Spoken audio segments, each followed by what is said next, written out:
this is a game between Snuck and Evolved, and Evolved can make cute little hearts when he talks, because that's how cool he is. So, Snuck used to do a Reaper Fast Expand into Bio Tank, and I didn't like the build that he was using. Also, we looked at his games, and he was like 30% win rate in TvT or something, very low. And I feel like that comes down to the fact that a Reaper Fast Expand is only good against certain builds.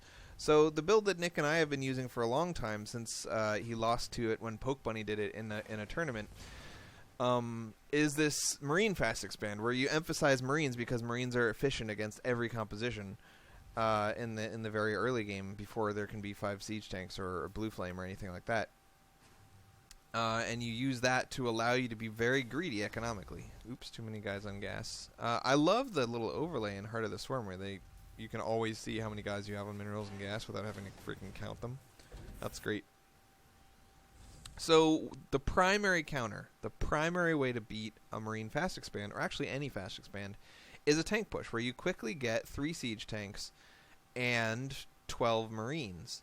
And you push across the field, you siege up long before your opponent gets Marines in range of you, and you slow tank push while adding up to 4 or 5 or 6 tanks. And once you have 5 tanks and your opponent has 0 tanks and you already have a position outside of his ramp, there's no way he's getting down that ramp. And his only option is to try to prevent you from coming up the ramp by adding tanks of his own quickly enough. And if he doesn't get tanks of his own quickly enough, you can just win the whole game off of a slow tank push. So that's the thing that you're most scared of when you do this push. When you do this, not push, this build.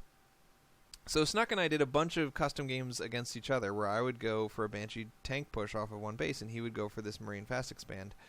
And talking about what you have to do to be able to beat a tank push. You need to catch him midfield so that you can catch him on siege because he doesn't know that you're about to catch him.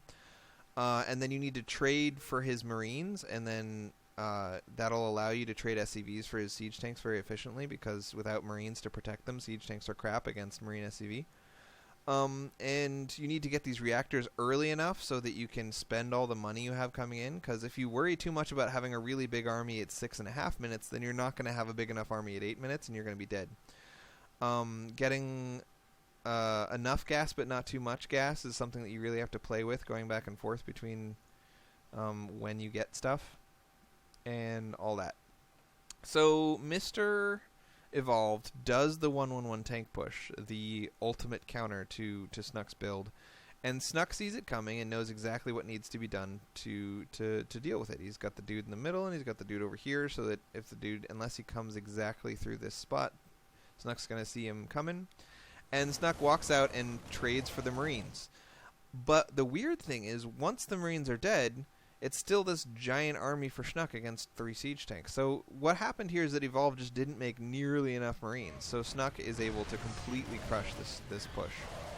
And if Snuck had not come out and meet him here to trade, this could have been bad. Like if that guy had sieged up his tanks, like here, and here, and then built a bunker and so on and so forth, then no matter how many Marines you get, with siege tanks spread out enough, you just can't do anything against them. So it's important to see it coming. It's important to catch it out front. And Snuck just crushed it. Just blam! Right in the face. In the face!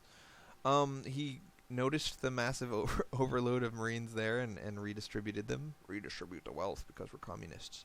The double rally to the low ground seems premature because the high ground isn't fully saturated yet. And from here, the game is just massively in Snuck's back pocket, and it'd be really hard to blow it. But one of the primary ways you could blow it is one of the problems that Snuck really has, which is not making enough command centers in the late game, and not being aggressive with his army, especially when he has an army lead. So if you just sit passively and defend 2 bases until 15 minutes or something, until you have 200 unit space, and your opponent takes 3, 4, 5 bases, then even if you got a big advantage in the early game, you can still lose just because of that. Again, this is really oversaturated while this is undersaturated, and that's a big problem. The double ups pretty early and often is very important. The reactored starport to start your quad medevac drops is important. Getting stim and combat shields early is great. Everything looks good about what's going on inside your base except for this saturation problem. You did supply block just then, but now you're building 3 supply depots at a time, 4. So that's good. And as soon as stim is done, and 2 medevacs are out, That's your time to walk around and try to do ground pressure. And what I mean by ground pressure is find out if he has a third and kill it if he does. See if you can catch his army in a silly position and kill it if you do. But don't commit. Don't attack his base.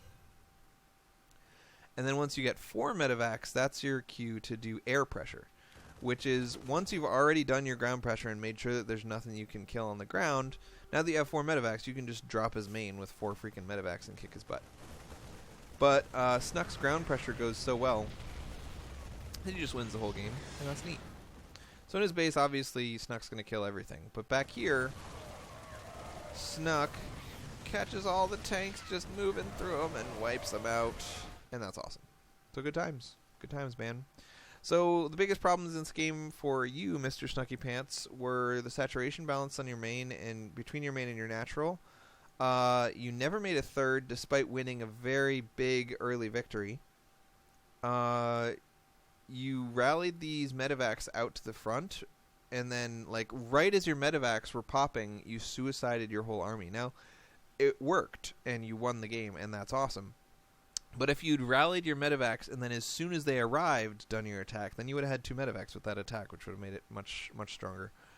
You didn't start 2-2 right when 1-1 was finished. You gotta turn your game volume up so that when she says upgrade completed or whatever, you hear it, because she doesn't say that very often, and every time she says it, it means you have to do something. So you need to be hearing it when she says that.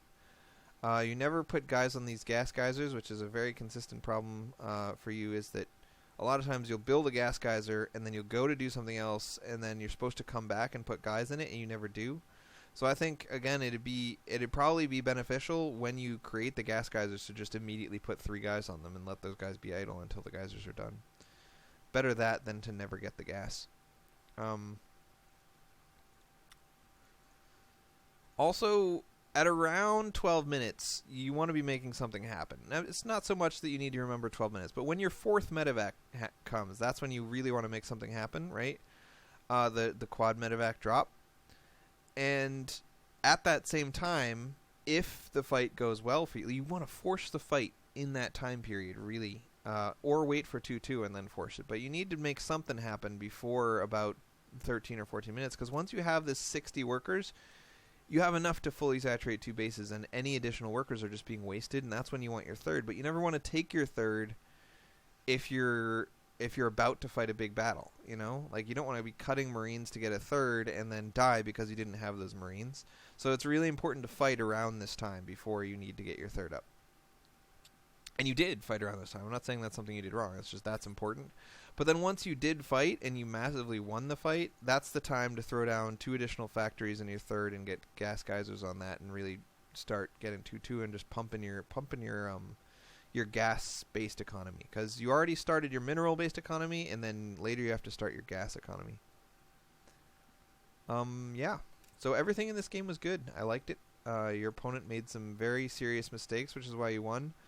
But even if you had not made those huge mistakes, I think you could have done well. You would have at least, I mean, with, what was it, 12 Marines out front when his tank push came, you would have at least traded for his Marines, which would have allowed you to pull SCVs and kill his tanks. So that was the right reaction. I'm glad you saw it coming. All sorts of good things.